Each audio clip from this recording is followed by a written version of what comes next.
everybody. Welcome back to Totally Towers for another episode, another slice of the halftime pie. With me today, I've got Dante Son, Paul Savage, and rejoining us fresh from his trip back from Papua New Guinea, we've got TJ. How are you, my friend? Specifically you.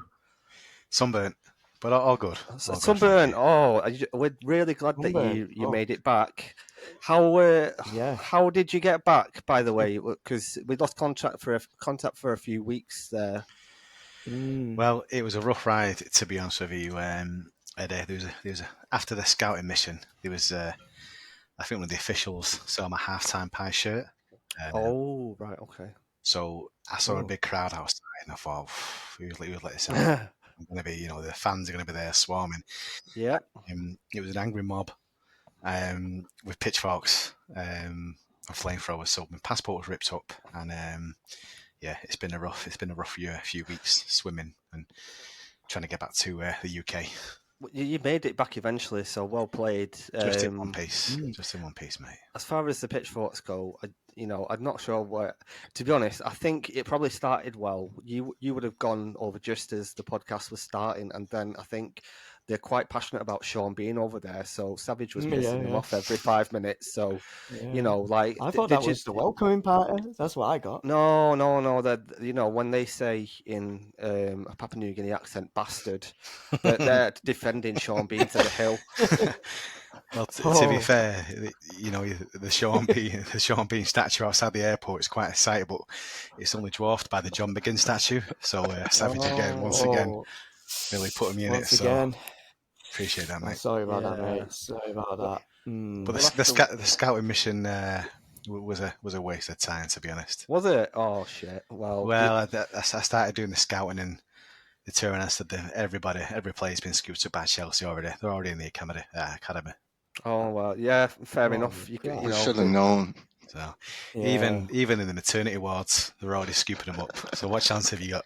Do you know what? They're playing the odd, like the lottery, aren't they? Like they're one of them is bound to be good. The rest of them will probably end up, I don't know, working in Tolly Towers somewhere. Probably going to take our jobs over at one point. You've got to wonder how getting released out of your contract while you're still in nursery is going to affect you getting older. Hey, do you know what though? It's only the strongest survive. If they wanted that contract, they'd fucking work for it. If you can't cut it, then get out the crash. To be fair, that's one of the nursery's mottos. Exactly. Do you know what? And that's why they've had that's why they make winners. Firm but fair. You got to give them that much. Well, that's it. When my parents kicked me out of my house, age 6 months, I made it back eventually. Like similarly with you, TJ, you're a survivor. You made it back from Papua New Guinea. There was no Chelsea academy system to scoop you up those years back then, was there? No soft landing. No. I know. They've got it easy, these guys now, haven't they? Really? Just on good to be back, and just one last question on Papua New Guinea. How much gravy did you have? Did you have a lot of gravy? Because I know they're passionate about Sean Bean. I had to cut it down just 5 litres a day. It was the biggest Pyrex dish you could find. Wow! I know they've got people on drips around Papua New Guinea. So yeah. What was the main flavour in Papua New Guinea? What was the main gravy flavour? Couldn't tell, mate. Probably, I don't know. It wasn't beef or chicken, that's for sure. Was it? No. Not the traditional. No. Something you can't even imagine. Like squid. Something you can't pronounce. Prime Sean Bean. No, not the pure sauce. Jesus Christ. Sean Patient Bean zero. Jesus Christ. Anyway, maybe good to have you back, got mate. Sean Bean. Good to be back. Sean Bean bathing in the gravy. That is horrific. That's a horrific image. That sounds like one of your fantasies, that Savage, to be honest. Keep that to yourself or stick to your other I podcasts. It was all of our fantasies. Giving that information out, mate. Hello, this is Paul Savage. Welcome to the Sean Bean Gravy Bath podcast. So, I don't care if you're 24/7 listening. live stream. Do you know what? With And I just- artificial intelligence, you could probably make it yourself. Probably you want can, it. mate. That's a I scary think I thought. will. It really is. But You yeah, need to wait for Sean Bean's career to have a severe downslope, and you might be able to get him to do it for you. But otherwise, I think AI might be your best bet. if that guy can work through, still make TV shows, movies, play for Sheffield United with no limbs, then you can be sure that he's not going to end up in a bath with some gravy for your dirty fantasies. My Can't pleasure. hold a good Come Yorkshireman on, down. Sean. You need a good basting there, Sean. Exactly. Yeah, I think you'll be waiting a few more years yet, but you can when he's like a vegetable, maybe a vegetable in gravy.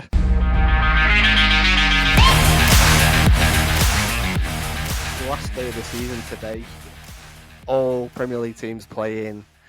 I think positions to be decided. Premier League champions for the fourth time running, Man City. They've done it again, and your boys Arsenal, Savage. They couldn't. I know. They couldn't do it. For me, the game that really kind of ruined Arsenal was Aston Villa. The Aston Villa game at home. Aston Villa just when they beat them, was it like 3-0 or something like that, or 4-0, and that was the end. That's kind of screwed them up. Yeah, they did they bottle it? I don't know. I don't think they did. I don't think they did on this occasion. I think that in the end, like Savage said, I think that's pretty much it. In the end, they didn't bottle it. They was consistent to the running, but the damage was already done. And City, I don't think City have lost a game since the 6th of December, and they needed them to, and Wow. they didn't. So yeah, they did. I think Arsenal got to give them credit because they did run it right to the end. But the damage was already done. They needed City to slip up, and I said I didn't think that they would do. It was the game in hand. Once City won that game in hand, or did they draw that? Whichever way it went after that game, when they knew that if they won the two at the end, they would. It'd be up to them, and they wouldn't have to rely on other results. I thought that was going to be too much. Yeah. I think I heard something it might have been on TalkSport where they said something on lines of like Arsenal were just unlucky this season in terms of the level of competition, like the height City are at the moment. I mean, it's almost like not a complete duplicate, but in terms of like Bayern Munich season where it's like almost like Leverkusen were just their results just unreal. So not necessarily a reflection on Munich, and like with Arsenal, I think City have just been so far ahead on such a different level. It's kind of just the wrong season for them. I suppose it's similar to this season before Liverpool first won it when they got pipped by by a point or two. And you're just thinking the level they played. Yeah. And most of the seasons they would have been champions, but you can't. This is the thing with Arsenal and Liverpool fans now, and I think Liverpool fans did it. They're doing it now, especially because Klopp's leaving. That Liverpool have been brilliant. It's almost as if they feel they won that because they got so many points. But it's not the way. You don't get trophies for getting above 90 points. No. So even though they spent a lot of money, they brought Rice in, it's still got to go down as not really progressing. Well, it's still a trophyless season, whichever you look at it. I mean, you can go on the open top bus parade for finishing second and with 89 points or whatever, but it's still, that's the fact. It's still second place, isn't it? There's no silverware at all. I mean, like Mourinho finished second, and he got kind of like slated when he was at United. It's just you've not won it, and then like say the money you've spent, is it a success with not winning anything all season? Can you believe this? I'm looking at the wall of champions for the Premier League in the past, since the start basically.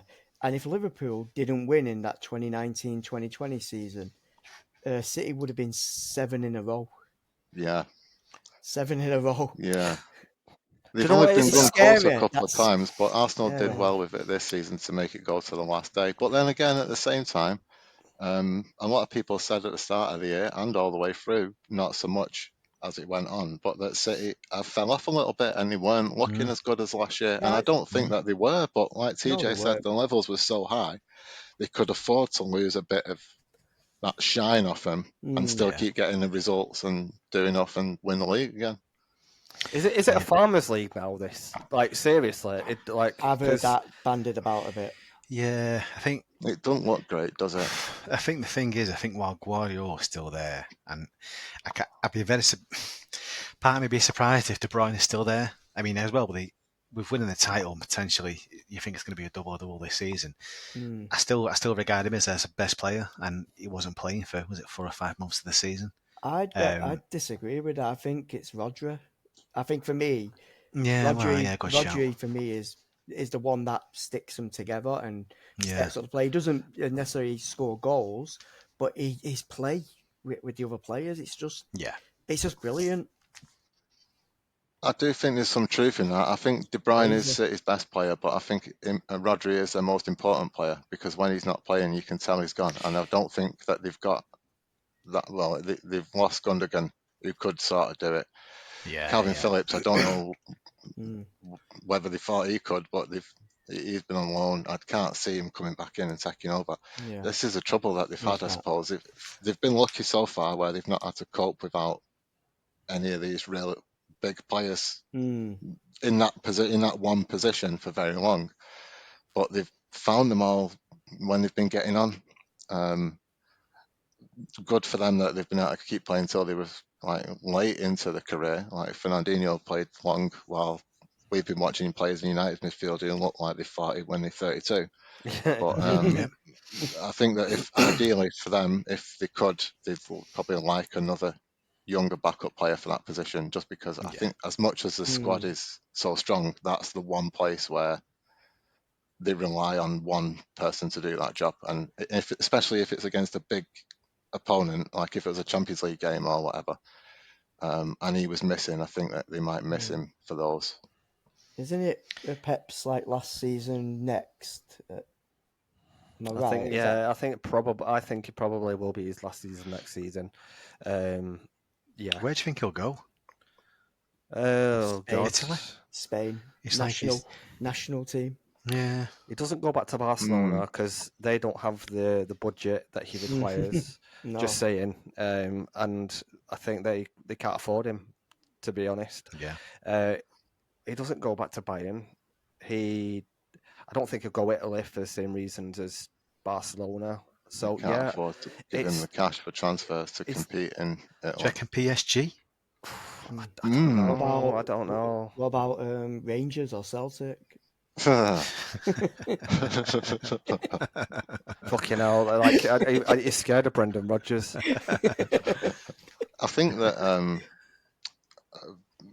the Spanish national team's a good shout. For a club team, I do think PSG might not be a bad bet. You know, it'd be pure. Just be like any PSG manager. It'd go there with the sole aim for Champions League, wouldn't it? Yeah. If you was PSG though, like they've tried so hard and they've done everything, spent all the money you could spend, and it's not worked so far. Not worked out, no. More often than not, it's blown up spectacularly in the faces every season. I think there's one where they went out, but it wasn't like egregious, where it was like someone taking a piss out of you when they did it. So if you was their owners, that makes perfect sense, doesn't it? With Pep's leaving, he'd probably want a break or whatever. Come here, we'll give you the biggest salary that you've ever could imagine. Just write a number on that bit of paper and tell us what this should look like behind the scenes.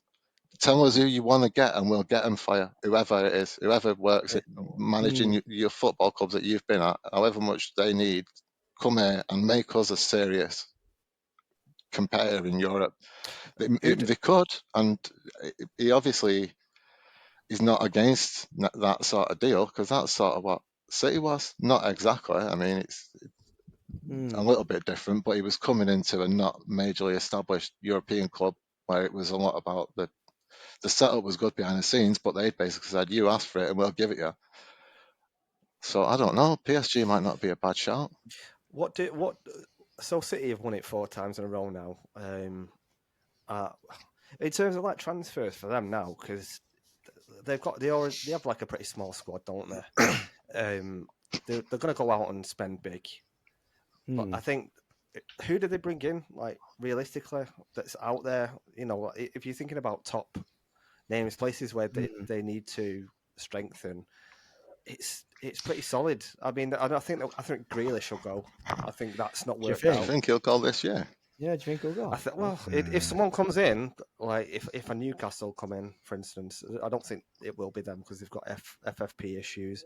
Yeah. But like, say, like a Spurs come in with 50 million Yeah. for him, I reckon he goes every day of the week. I think Walker. There was rumours like going to Munich last season. I think he might be going because he's 33 or 34. Yeah. Even though I think he's had a fantastic season, I wouldn't be surprised if he went. And but touching on what Savage and Dan said before, if I was City, one of my priorities would be to try and find a backup or someone to play alongside Roger. I think that's what you do. You anything that looks like it needs refreshing now, do it now while Guardiola's there. I don't want him to do that because I don't want to see him keep going. But get it all in place now, and then if Guardiola goes in a year, you've not got to.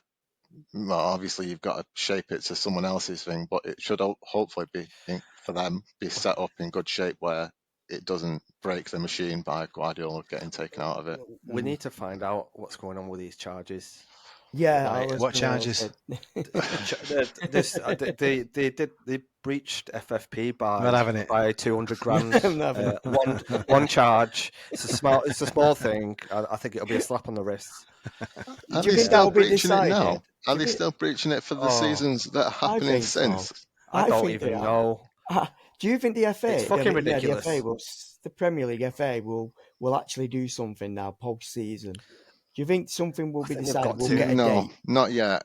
I think that it'll be either during When next Pep season leaves. towards the end, or after the end of next season once Pep's already gone. They'll announce it before the season after. I think that'll be one And or other of those will be the timescale.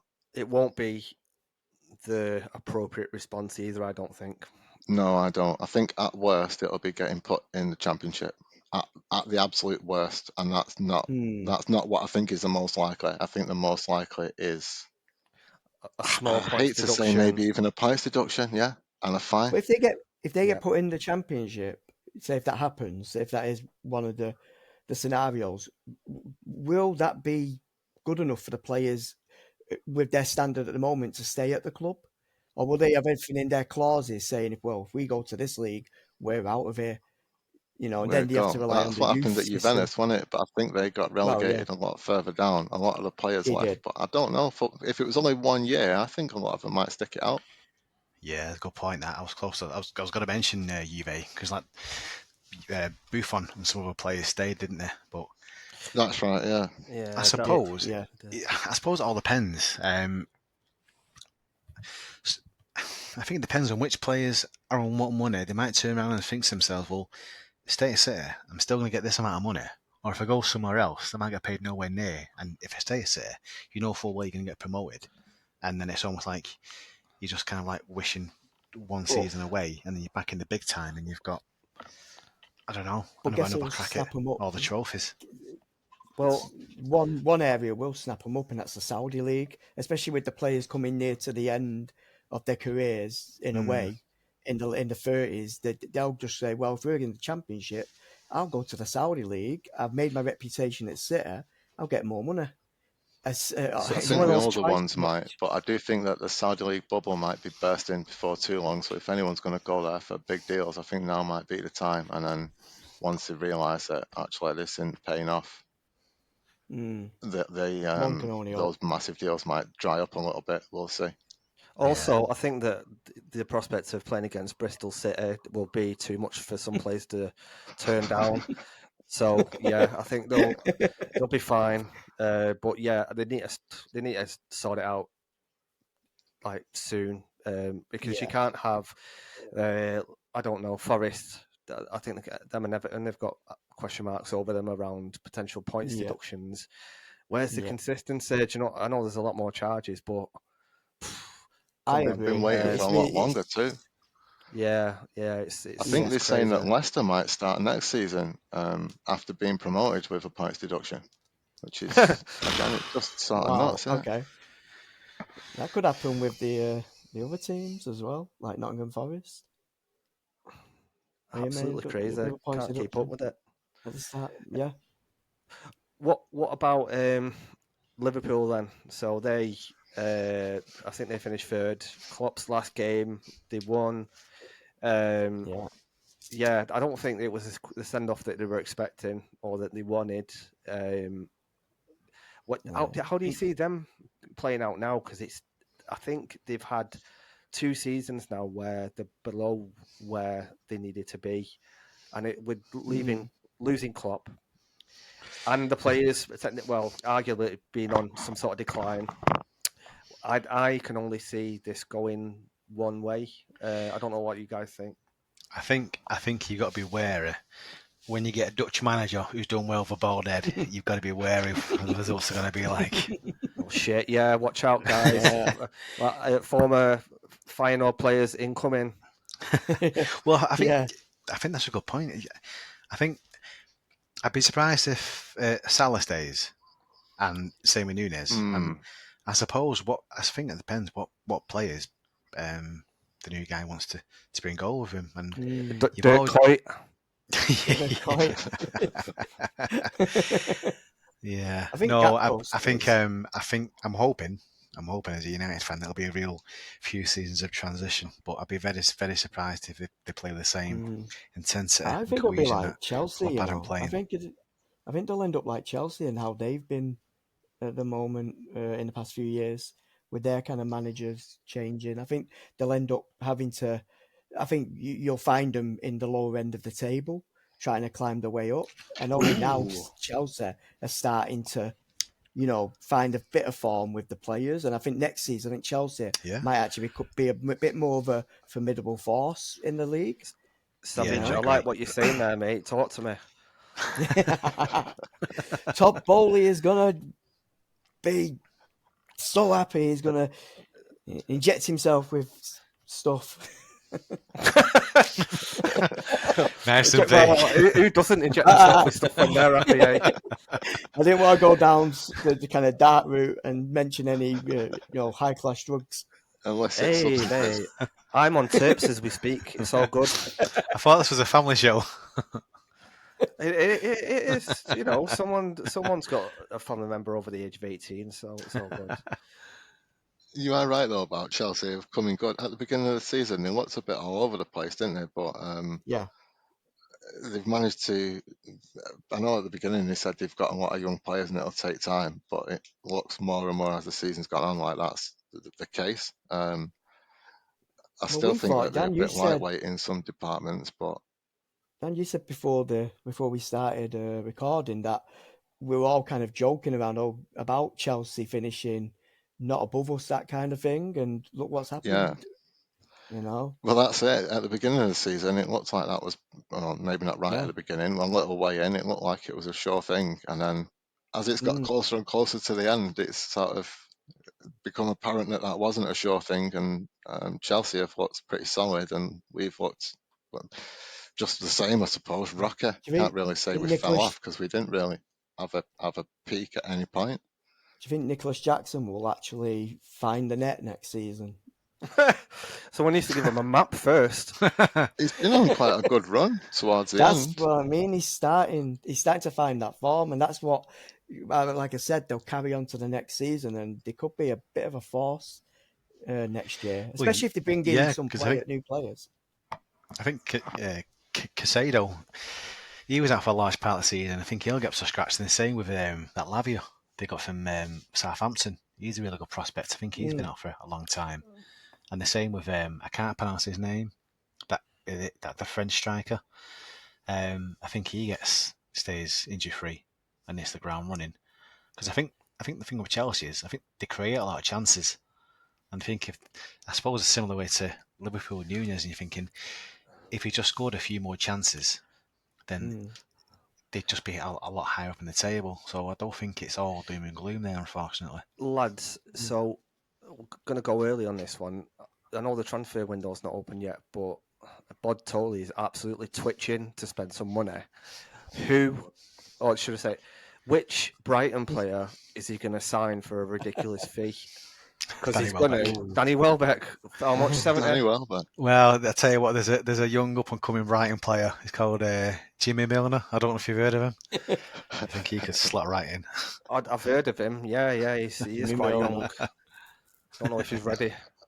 I think he's going to sign Lewis Dunk. as well. Lewis Dunk. Thiago Silva's retired today. I think, or he's left Chelsea anyway. So they need a replacement. I He's think just they're going to told go Chelsea for that he's Anthony retired. That Fatah. Fatah. Oh yeah. Yeah, Damn, imagine on the Fatah. wing because he's got some speed on him. He's got some pace, so they'd love that on the wing. And that could be a player quite in that that's Ferguson for a bit, hasn't it? Yeah, he's I don't know. I think he has been playing. He's been injured a little bit, but that purple patch at the start of the season's just completely Turned gone. to brown. Yeah. That same patch colour that United have had. What about Pascal In Gross? fucking- He seems to be a player at Brighton that seems to do well. Do you think he'll stay there or move on? I don't know, but I think that Matoma seems to be. He's a very good player. I think he's again they get it so right Brighton every time, don't they? Like Deserby's going, but they'll already have the right manager lined up along with the right players, and it's crazy.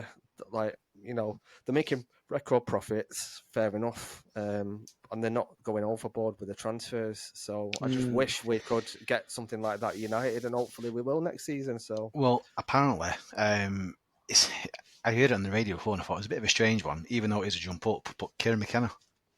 Yeah. There's rumours that he's linked with that. Yeah, with the Brighton job. I think that could be perfect for him. Oh, really? Yeah. Yeah, but Vincent Kompany's also been linked with the Brighton job. I read, hell, stay well clear. I've just read that before we came on, and he's been linked, and Kieran McKenna. Was that company linking himself? He might have been. I've heard that this Vincent Kompany guy is interested. Cheers, Vincent Kompany. Turned up at Burnley training ground in a Brighton shirt. Yeah. He just did a Peter Odin winger and transfer deadline day. Just drove up with his CV. Just lads. This is a video of me doing some kick ups. This is a goal I scored once. How's about it? That's it. The transfer merry-go-round is going to get in full flow soon. So yeah. You'll start. Do you to think see there'll that be as much spent this? Excuse me. Go on, Savage. Sorry. No. I ended my. Oh. This is shocking podcast behaviour, lads. This is the etiquette is We don't have like a team's hands up function, it'll be a lot more smooth. In fact, no, fuck that. I hate that shit. I do. Yeah, absolutely hate it. So what about Villa getting into fourth place? You got smashed today. Put your hand down, TJ. You'll get tired. Yeah, Villa or Emery, like first class from Villa there. Like again, just got it. They got it right. And I'm glad for him, Emery. He's a good coach, and I think he got a lot of shit at Arsenal, but sometimes it's not the right time at the right club, is it? No, it's funny though because he's pretty much been fairly successful everywhere he's been, hasn't he? And then once he came in at Villa, he just made it look stable straight away. They've pretty much been about the same all season. He might have had a couple of little wobbles, but pretty much just as good all the way through. He deserved it in the end, I think. And what about? He took over from Gerrard, didn't he? He did. I think so, yeah. Like, they were struggling. They were around the bottom of the table, and I don't think he's brought a few players in, but the bulk of that squad there is still the squad that Gerrard had. Yeah, it's true. So he's done a fantastic job. For me, manager of this season. I know we're not doing this on this episode, but I don't think that can be. It can be argued against, but I think the job is done. Yeah, I agree with that. I think there's. I'd agree with that. Yeah. Yeah. Right, well, that's that one over. Well, it's not Yeah, Next yeah. question. Gone early. From the Yeah. start of the season, for any team where anyone would have expected him to finish, I don't think anyone's overperformed as much No. as he has. No, I agree. Do you think, we were talking about, Brighton being raided for their players, like by Chelsea. What about Crystal Palace? Some of their players. Oh, they absolutely humped Villa today, Yeah, didn't Mateta. He's not a bad player. And then Well, we've he's- been linked to Elise as well. they? Yeah, I Yeah. think that's it. That is a good player, that Elise, but you know what's going to happen, don't you? You absolutely know it. It's happened every single year for the past 10 years at United. This isn't a United podcast, by the way, but you can't avoid it, unfortunately. We'll sign him for 50 million. He'll get injured, and then when he is fit, he'll be absolutely dog shit. He'll forget how to play football. It'll be that And then we'll scenario. send him to Dortmund. Yes, Yeah. where he'll pick up his form again, and do you know what they've already got it planned out. Dortmund, put Elise on the transfer list, not for this season, the one after. We'll get him on loan. Like, they don't spend a penny. The thing is, that'll be one scenario for United, but the next scenario will be we just get linked to every player and then we get someone from League One. It just Couldn't do any happens worse than McTominay, to be fair. Do you think he'll be gone, McTominay? Do you think I hope so. Do you think that'll be part of the players that are gone? How United turned down, was it 60 million for Maguire and McTominay? Yeah. I don't know. Allegedly, yeah. I do not know. West Yeah. Ham, wasn't it? Yeah. West Ham, David Moyes was, as one final act in his West Ham role, was to try and sabotage them from within. But fucking no, we want a bit more money and absolute shambles. Hopefully, Jim Ratcliffe, he'll get this sorted behind the scenes. Yeah. You don't want to get rinsed, but also if you're seeing a good deal, take it.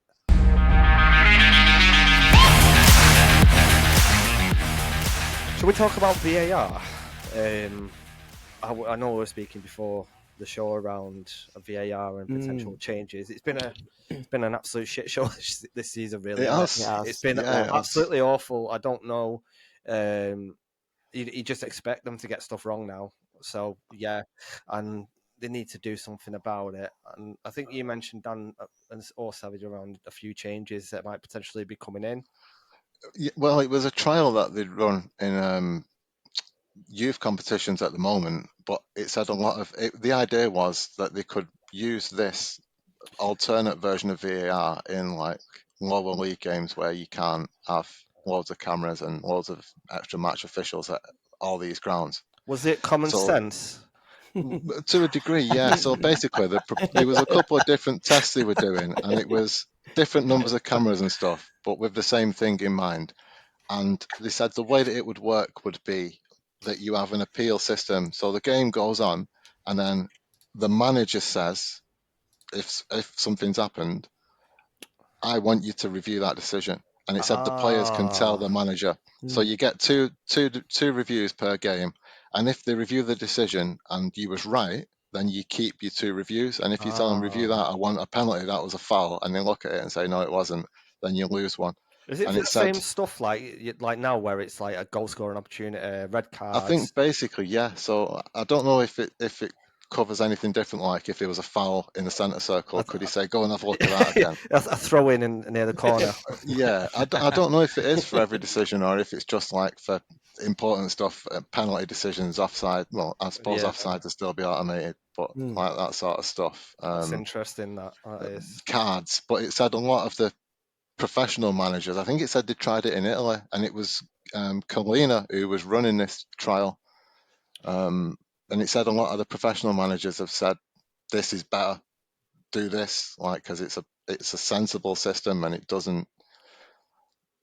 I don't know. I just think that the decisions that they come to now don't make sense. So if they didn't have to jump in whenever they saw fit, and it was just a couple of times a game when a manager says check that because I think you're wrong, then maybe it would take a lot of the weird decisions that they make out of it by just not giving them the chance to. I think if they do that, they need to, I think they do it in NFL where, if the referee spots something, they throw a flag on the field. Yeah. So like the opposition managers, when they want to appeal something, they have to take their shirt off and throw it at the referee to appeal it. I think that's what needs to come in. So you'd be like, Arteta's he's not happy with that. He's topless. He's thrown it at the referee. It's Well, going he's to got appeal. 2 appeals also. Could it not be each shoe? No, it'll be the top and then the pants. Ah. So you know he's serious when he's using the second one. Yeah, that's it. He's nearly down to his bollocks. Some decisions haven't gone his way. Tough day at the office for Arteta today in his post-match interview. And this is the thing, like, because you've got to. If it doesn't go your way, you won't get your clothes back. So if you get to put your top back on if it goes your way, and you get the decision. But yeah, if you're getting interviewed by Jeff Fries in your underpants, your wife runs there. Yeah. It puts a bit of jeopardy on the decisions, doesn't it? Makes you think twice so you don't just challenge anything. yeah, you're fucking wasting your time there. What, you're down to your last piece of clothing and you're like, oh shit, do I or don't I? That's it. So, anyway, sorry, Dan, I digress. You were discussing the changes. Yeah, I think that's the gist, that they'll have less VAR crew, less cameras pitch side. Again, this is for alternate competitions, not the top leagues, but based on the fact that it makes sense, I think it's something that they are considering putting in as a change to the top divisions to make it consistent as well. I don't see the point in using different rules in different games. I think that's what it's missing, is the consistency. I find it mental that it's like the most I don't know, financially profitable competition in the world, outside of the FA Cup and Champions League, yet they still rely on somebody using a shitty bit of software to line up a player manually and zoom in.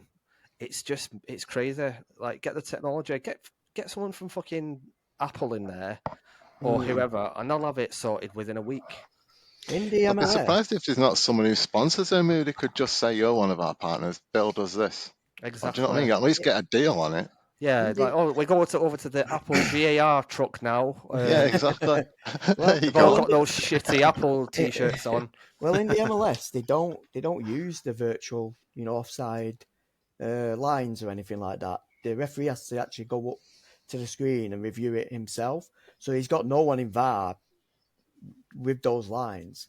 So I don't know if that's something that could be implemented, or it might make things worse, because the referee on the pitch is sometimes a little bit more pressured, I'd say, in our league than it would be in MLS. I think they could do what we're really doing, reviewing the offside, to be honest. And I think if it was me, I'd like daylight between the striker and the defender. Like when it comes to like the margin of like your knee or something like that, it's like when you go down to like the minuscule of what frame you actually pause it at. Is like as soon as the attacking player puts his foot on the ball, or because like one frame he could put his foot on his ball before it's actually released, and it's like, I think that's a good point, that if the referee is actually watching it and kind of making it more subjective there, but I think it just needs to be add like a bit of daylight in between. Also, you're not gaining an advantage if you stood side by side with someone either, are you? That's what it's for. Not stand 5 yards behind the guy, just let someone chip it over you one-on-one. Just a quick if you stood side by side and the guy's touched tight, are you gaining an advantage because you your shoulder's sticking out? Yeah, that's a good point, that, mate. I don't know if you've noticed, like when they zoom in on a VAR call, it looks like you're looking at like a NES game because it's all pixelated. Yeah.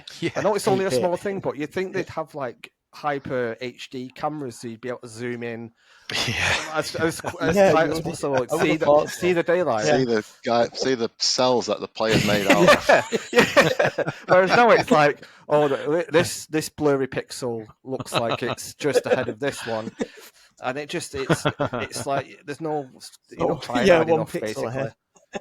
You are right. I wonder if there's a way to do it off the feet. Just is the feet past the other guy's feet? So if you're leaning forward and the other guy's leaning backwards, that's a good shout. Onside. Do you know what? Put microchips in the shoes. That's it. Problem solved. In it though, like, okay, your microchip was ahead of the last defenders. You're offside. I watch Just solve Formula it. One, and they can tell me the G's that the guy is going round a corner at, and how much he's pressing the brake, and what speed he's doing for everything. Oh So yeah, surely yeah, we yeah. can put microchips in players' boots. Yeah. Or do What if you it know what? starts Like, go one malfunctioning and further. starts electrocuting the toes? Go one further. Like, just implant it into them.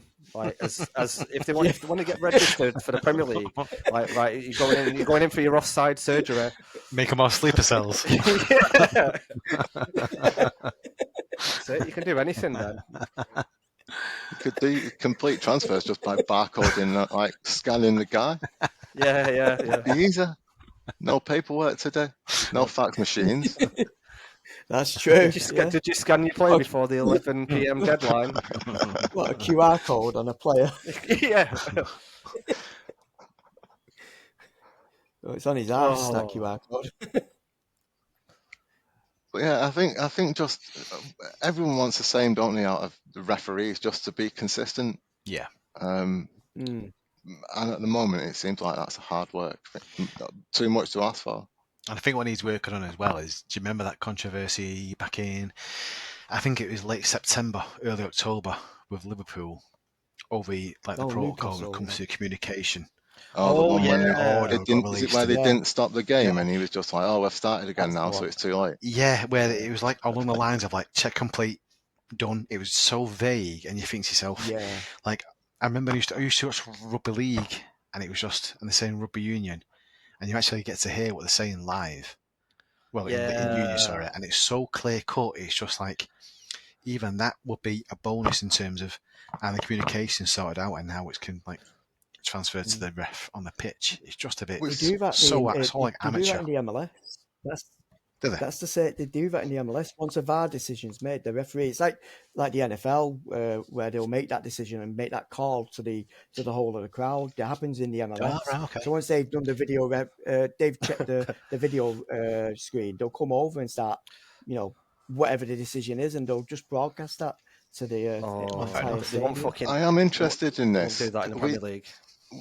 This is it. We spoke about this a couple of weeks ago, Teach, and we said we was talking about this. Like in rugby, they do it, and then the rugby referee will go and explain what decision I've given and why. Mm-hmm. And in rugby, it's not like it's always going to be dead clear cut, because you do get like, did he touch the ball first? Was it under control before he touched it to the ground? Was he in this position in relation to that player when this happened? That sort of stuff. So some of them are tough decisions, and it's comparable to the decisions that a football referee has to make.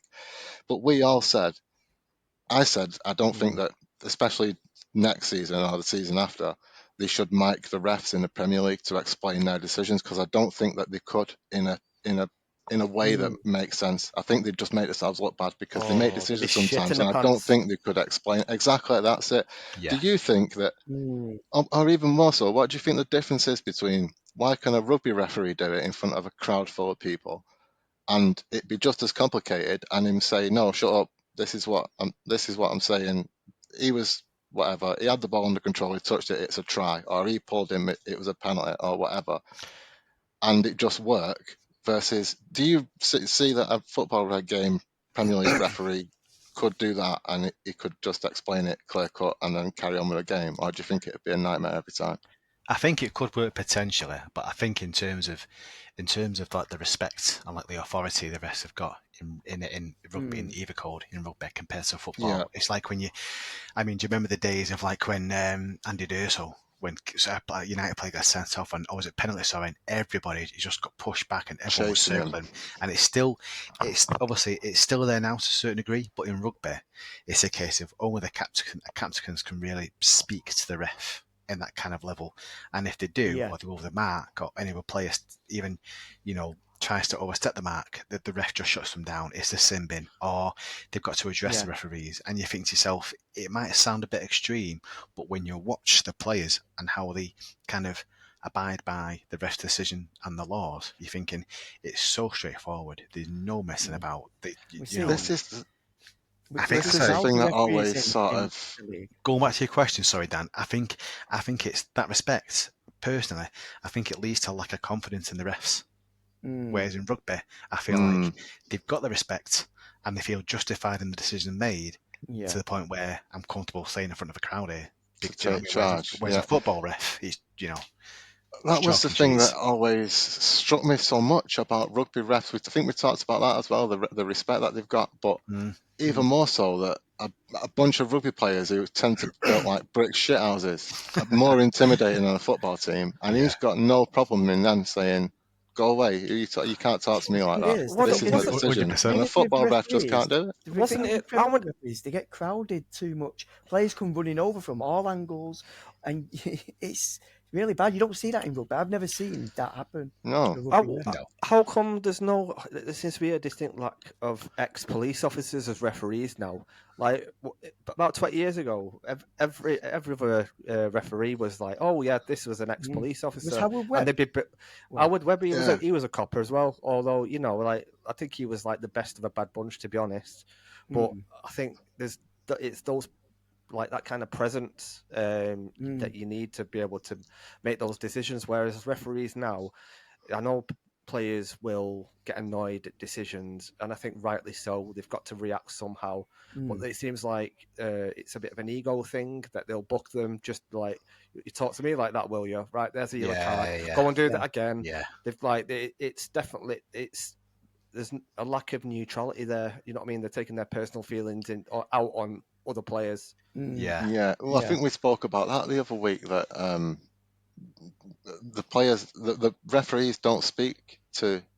Well, sometimes they do, and they're chummy with them, but when a player goes to challenge a referee, they won't speak to them even like a person. They just wave them away. I've seen And that, when you're yeah. already in a bad mood, how much more pissed off are you going to get when someone's just going, "Go away, go away, go away," and waving at you? You know what I mean? They're So walking away from them you by can't just blame them pushing so their arms much. away to him, like, go away, go away. I try it with my kids and it gets me nowhere. I just get more and more abuse. So I understand, Do you, But you made do you use red and yellow cards as well, TJ? One more of them and you're off to bed. No, that's it. The language that comes out of my mouth is unreal. But you made a good point. It's like, do you remember David Ellery? I think he was an old school teacher where obviously, he might have been a headmaster, one of them, like kind of like authoritative figure, whereas now it's just not the same. And I remember watching a clip on Instagram where this old ref, I can't remember his name, and he was on some podcast and he was trying to be like one of the lads, and he was saying like not really justifying this because I can't remember his name, but he was just saying, a player would start giving it out to me big, and I give it back, and I just thought, you know what, I'm going to book you in a minute. I think was it Roy Keane and that guy with a moustache. I think I know who you're on about. I can't remember, but he was just, a lot of the comments were saying, no, that never happened. Yeah. But you see some of the comments and think to yourself, that must still happen now. Where a ref must just be like, he's annoyed me, like I said before, so it's playing in my mind, and you know what I mean. Was it Jeff Winters, that ref? No, the one with a moustache. It was like proper old. I think it was the one that I saw. Yeah, it might have been that one, the same one, Eddie. But do you know what? Just on that, I'm absolutely sure, 100%, that the referees before the season started had like a bit of a bet on who could book Casemiro. We all did it. Dave, you had your chance, didn't you? But yeah, shambles. It sounds like the same bet that they used to have with Bay before the start of the season, where they said, no matter what, lads, Fernandinho, just don't book him. Yeah. Don't worry about it. Still if anyone notices. No, benefit the doubt. Don't worry, leave him. He's a good lad. Do you think there's anything in it that, like, years ago, like, I don't know, in the 70s and 80s, when players made not bad money, but not like crazy money, and the ref was just another guy there to referee that game, where now the players earn tens or hundreds of times more than a ref would earn, and they just think, like, it were you to tell me what to do. Do you know what I mean? Yeah. That sort of thing. Yeah, Is that why there's such a like we're better lack than you, of? basically. Do we need superstar refs even getting then? involved? I think that they already think they are. I think that is part of the problem. Like, everyone knows who they all are. There's only a handful, but is it enough to do 10 Premier League games over a weekend and 4 officials and stuff? Maybe if we get Michael Oliver on 500 grand a week, he'll stop giving penalties away against United. You make a good point there, though. I'm just looking now. There's a ref in European football. I'm just trying to look now. He's like a millionaire. The ref. And I remember the commentator saying it, and like, you watch it, because he does it just because he enjoys it. But I remember watching a game once after he said it, and you watch it back and you're just thinking, he loves his job, clearly, because he does it, and he's good at it, but he doesn't get involved in the drama. He didn't referee a load of Barcelona matches, did he, between 2012 and now? Do you think that might have been the source of his wealth? I'm just saying that, like, you might be right there, Eddie. I think you might be right. There we go. I think the richest referee in the world is beyond Cupis. yeah. And he refereed a bunch of Barcelona matches. Of course he did. It's a one-way ticket to getting yourself another swimming pool. He pulls a lever. Exactly, yeah. That penalty to Barcelona in the 67th minute lever. Yeah, you go over in the box, and I'll make sure to blow my whistle. And I'll check my online banking while you're walking up to take the penalty. It's gone through. Yeah, I've confirmed it. He's also a UEFA elite referee. Well, he was from 2009 to... What's the difference between an elite referee and a referee? Like, they get more decisions right than they should. I think it means that you're in the pot to be picked to represent, to do the big tournaments. I don't get it, honestly. Just well, he owns 2 supermarkets, so Does it? yeah. So like, but he's the richest referee in the world. Well, good luck to So him. he needs a better marketing team because no one even knows his name. He could be like Messi. The Messi referees. Yeah, young prospect referees have got no one to look up to. I need this guy. This guy, from an early age, he just knew he was destined for greatness. He had a natural born talent to give penalties.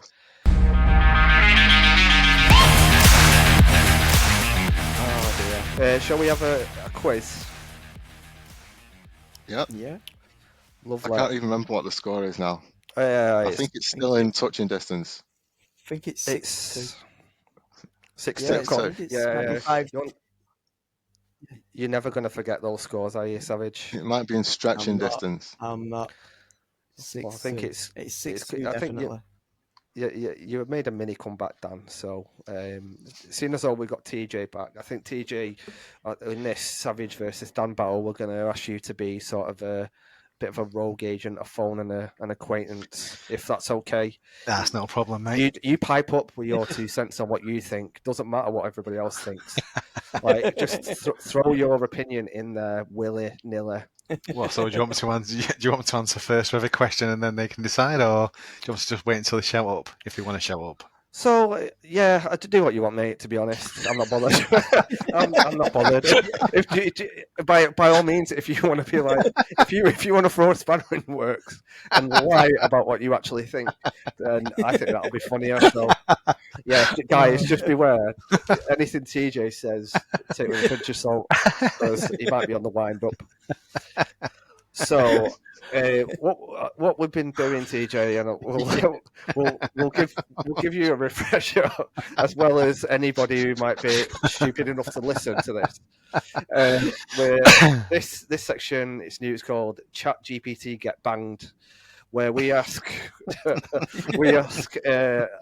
random hypothetical questions. The scenarios we all wish we could have seen play out, but they're brought to life through the medium of AI. Ooh. So it's the year 2024. So we'll start off with Savage this week. I think we've got a bit of a Man City special this week, seeing as though they're the champions 4 times in a row. They've had so much 16 charges. I don't know what you're on about, Savage. Not guilty as Slander. of yet. Yeah. That's the Not question. guilty. How come when you look at the table, Everton and Nottingham Forest have got asterisks by their names, but City don't have one? Have you seen that? What Paddy Power have done? What's that? They've just delivered a massive asterisk outside the Etihad. Oh, well played. Well played. Nice. Do you know what? Speaking of that, so where they've had a lot of success over the last decade. Paddy Power. They really have. Yeah, they've had a cracking time, good form, good transfers, all that bollocks. But what we're going to do now is we're going to see what would happen and ask some questions to Savage. What would happen if during the 24-25 season, if Man City are found guilty of breaching financial fair play? Ooh. So I like it. This should be a You didn't beauty. even give them the day to enjoy it. No. Why do No. I've been plotting this like a 4:45. I'm on it. Like, right, fuck this. Enough's enough.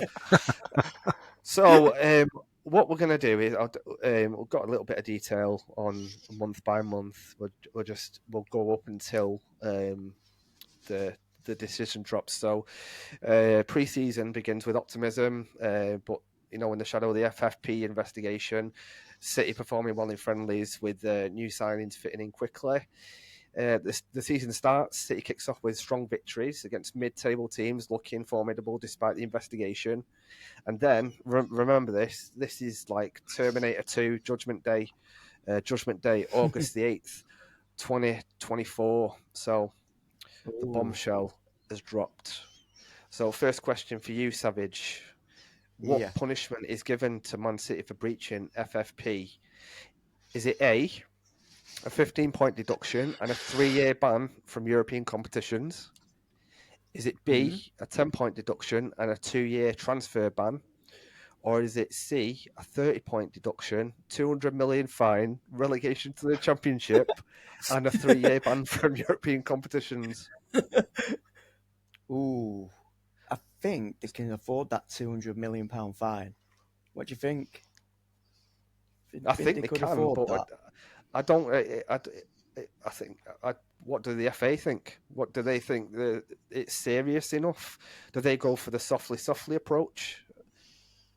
On this occasion, because I hate City so much, I'm going to go for that option C, the big fine. You're going for the big one. Yeah. And you'd be right as well. You'd be absolutely right. So, well done. Unfortunately, Man City fans, 30-point deduction, £200 million fine, which is just like a drop in the ocean, relegation to the Championship. So I'm a bit confused as why they've given a 30-point deduction. Probably just like, fuck it. We can start off bottom of the table, and they've got a 3-year ban for European competitions. So, yeah, it's not great. We like to see things like this. And just a little bit of detail around what that actually means. So the football world stunned. City's management announces an immediate appeal. Good luck with that. Players are in shock. Morale plummets. So I'm imagining Dan just sat there nodding his head, smiling. So yeah. So a lot of players are unsettled, as you can imagine. We were talking about that before. What would happen, who would stay, who would go. I think form takes a downward turn, unsurprisingly. We're starting off on minus 30 points. And in January, Real Madrid and Barcelona come knocking for two of City's biggest players. So which of these two players did Madrid and Barcelona sign? Was it A, De Bruyne and Foden, B, Haaland and Bernardo Silva, or C, Rodrigo and Kyle Walker? I'm going to go down the middle on this. I'm going B. Going B. Haaland and Bernardo Silva. Okay. You're correct. Haaland was like, I'm a massive City fan. Fuck you. Real Madrid, always loved you. And then Barcelona somehow managed to cough up money for Bernardo Silva. To be honest, probably didn't have to pay much, considering all the shit that City are in. So, Barcelona got a loan from a former referee. Yes. Yeah. Good shout, actually. It owns quite a few supermarket chains. Allegedly. Yeah, allegedly. So yeah, it's not going well for City at the moment. No. So I think as Thank well as God. that, they've because they've got no European football now because they've been banned. They were due to start in the Champions League, but they've been kicked out. They get knocked out of the League Cup by a lower league team, and they get through to the semis of the FA Cup before getting knocked out by Man United in extra time. So this is just going really well. So moving towards the end of the season, then with that 30-point deduction, they're getting relegated. But with the players that they've got rid of Haaland and Bernardo Silva. Where did they finish in the league? Was it A, 9th, B, 14th, or C, 19th? Ooh, and they got that 30-point deduction. I'm going to go 19th. You're going 19th. You'd be correct. 19th place. Yes. It went absolutely tits up for them. It really did, didn't it? They suffered crucial injuries to, I think, Foden and De Bruyne as well. De Bruyne wanted to move in January, by the way, but yeah, couldn't get through. They signed a few young prospects and journeymen to fill the gaps. I absolutely love that. This could be the ideal scenario for the future. Like Cavani going back to Manchester, or God knows who, like Benzema. Curly Watts. Yeah. You know, City legend. He'll do anything for the cause, won't he? So yeah, but not Ricky Hatton. Ken Barlow. Ricky Hatton, yeah. Ken Stuck him in there. Barlow, fucking hell.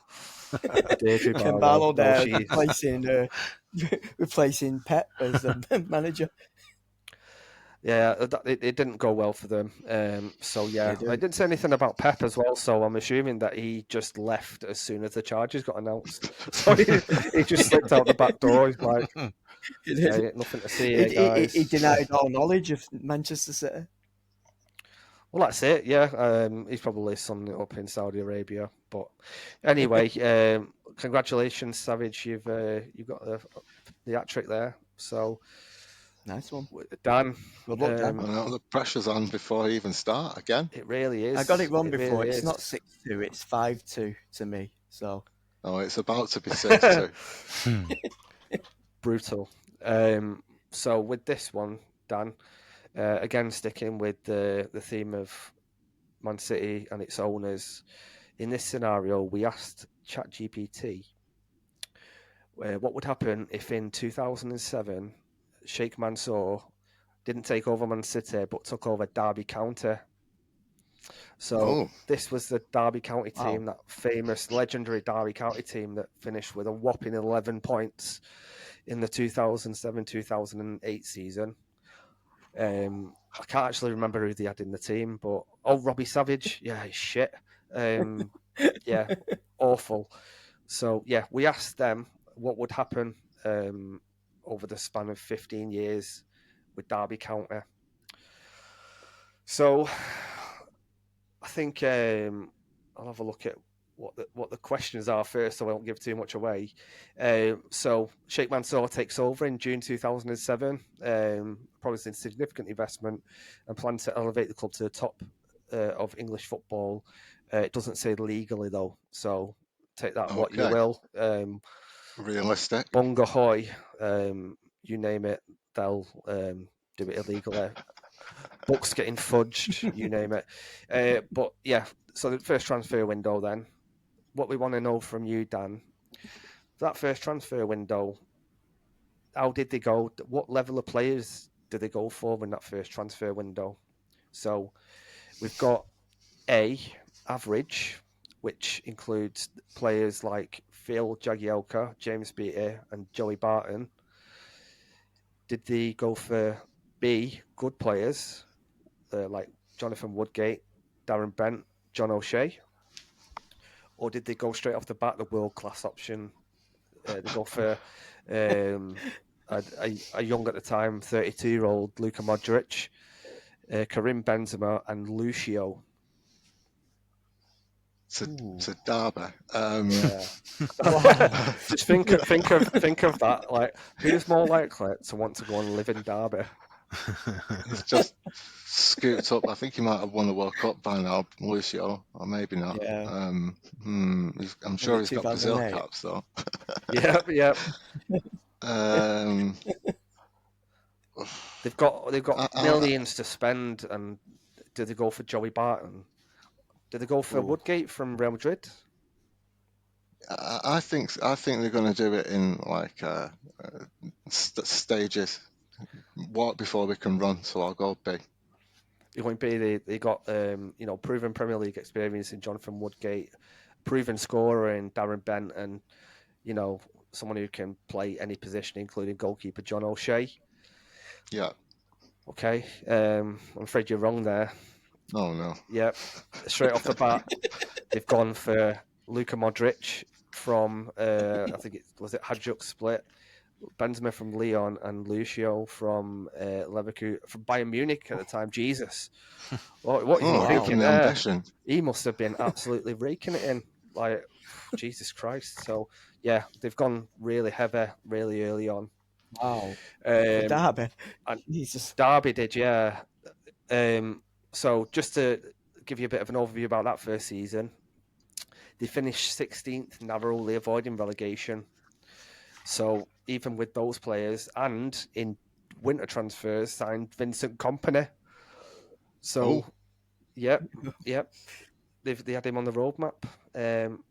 So moving on a bit further forward, a couple of years later on, they brought in a manager to take them to the next level. Was it A, Jose Mourinho? Was it B, Carlo Ancelotti? Or was it C, Jurgen Klopp? Ooh. Hmm. They're really good. Now I think names. that they're not wasting any time, so they're going straight for the top. I don't think they're going to. I think they're going to go for someone who they think can win straight away, or take them there anyway. So I'm going to go Mourinho. You're going Jose. Oh, I think you're wrong, Dan. I think you're wrong. Why do you think he's wrong, Savage? What's your I rationale? think it's Ancelotti. I think if they're going to go for a top manager, I think it's got to be Ancelotti. I think he would pick Mourinho. I know it's prime Mourinho at that point, but Ancelotti, I believe it'll be him. Didn't Mourinho win the Champions League in 2010? Yeah. We're into, yeah. Yeah. We're into, yeah. Okay. So, it was Jose Mourinho. Oh, right. yes. So, he, after winning the Champions League, he's like, right, next challenge, Derby County. Derby. Got quite a young, promising team. It's a natural progression, really, isn't it? It is, like he's ready for it now. He's like, I think winning the Champions League at Porto, winning it at Inter, and winning the Premier League with Chelsea, just it's led him to that moment where it's like, what's it called, Pride Park. Yeah. It's made for Mourinho. So yeah, that they've made the next step now. They want to take it to the Like Champions said, League. once he'd done those other places, there was only one place left. That's it. And here he is. And you know what? We were talking about Guardiola, where his next move's going to be. I think we all know now, don't we? So we're gonna take it all the way towards the end of the story, and just along the way, we do have a change in manager in 2017. New manager Pep Guardiola takes over from Mourinho. So yeah, I think Mourinho, he's been there. How many seasons is that? 7 seasons? Mourinho, 7 seasons.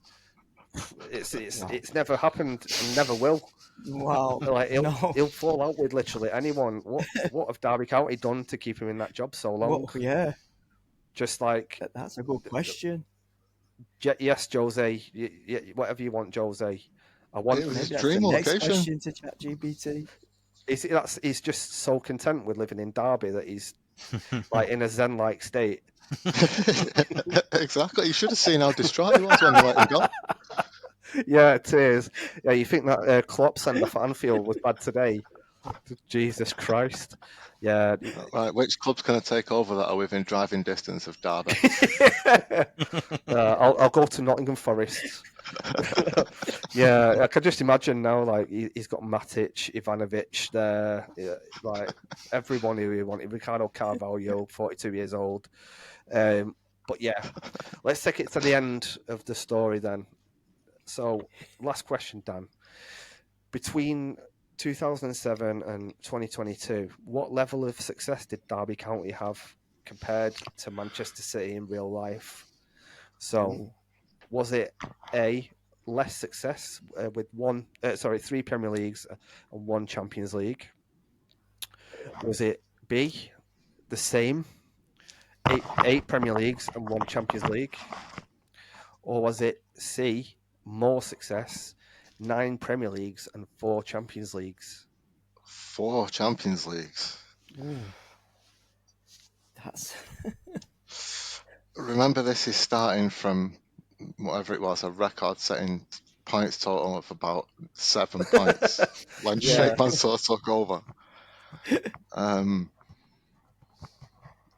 going to go C, more success. More 9 and success. 4.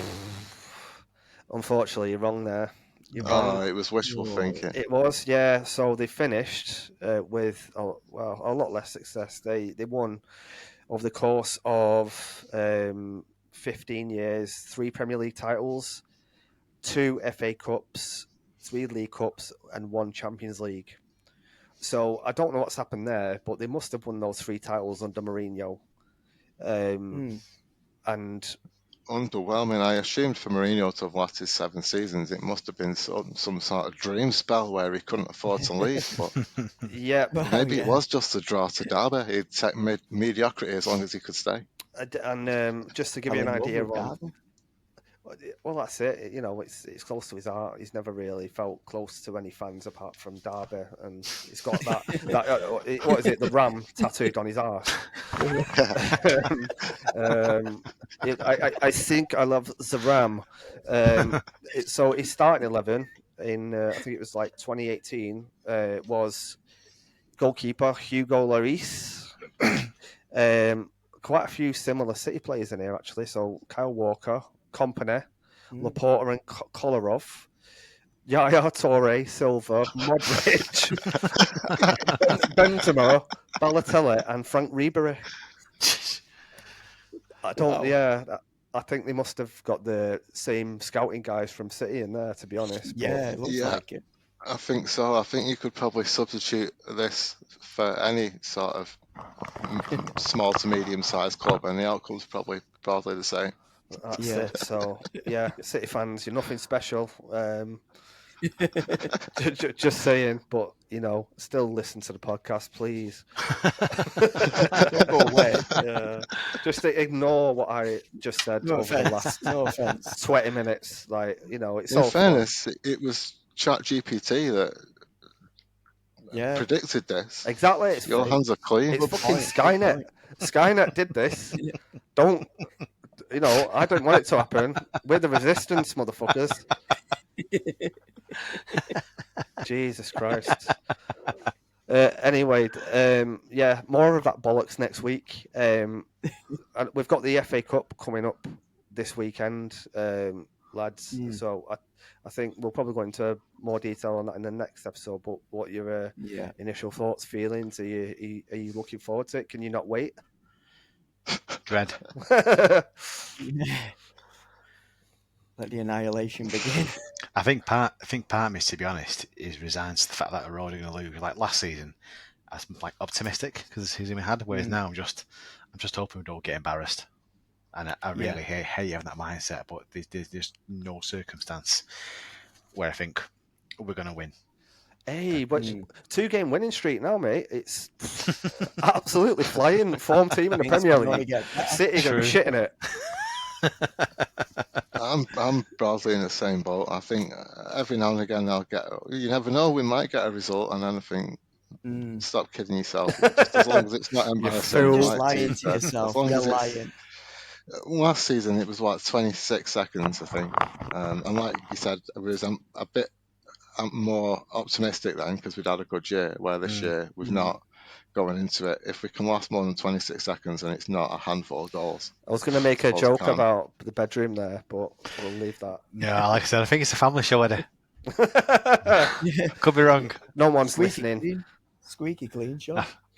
Yeah, I think I don't know. Like if we were to actually win, like, because it is a possibility, because we can score goals. I don't know what else to say except if it does happen, it will be amazing and start next Eddie, it's season with wishful such a. thinking. I know, mate, but it's feasible. It can happen. It's not science fiction. It won't happen though. You're right. Yeah. So cheers for that, Savage. Fucking trying to build myself up there, but you're just that like little devil on the shoulders, like calm down, dickhead. Just on that though, as well. If United do win the FA Cup, then they qualify for the Europa League next season. Would that be a benefit No. to United? I don't think so. I think the only benefit I can think of is maybe get a better caliber of player in the transfer window.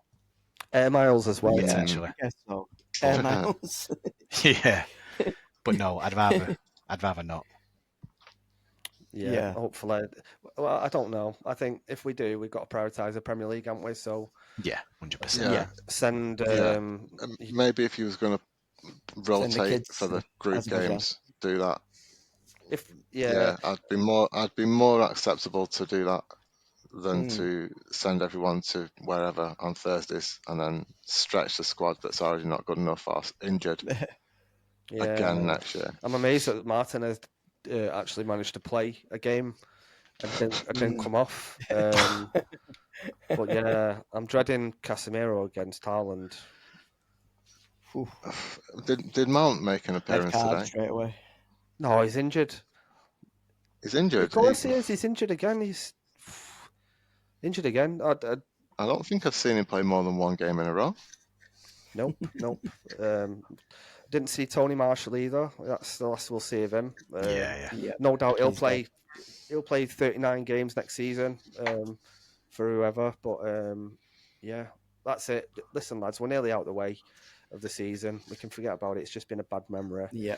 And we can go to watching turgid Southgate ball in the Euros. Yes.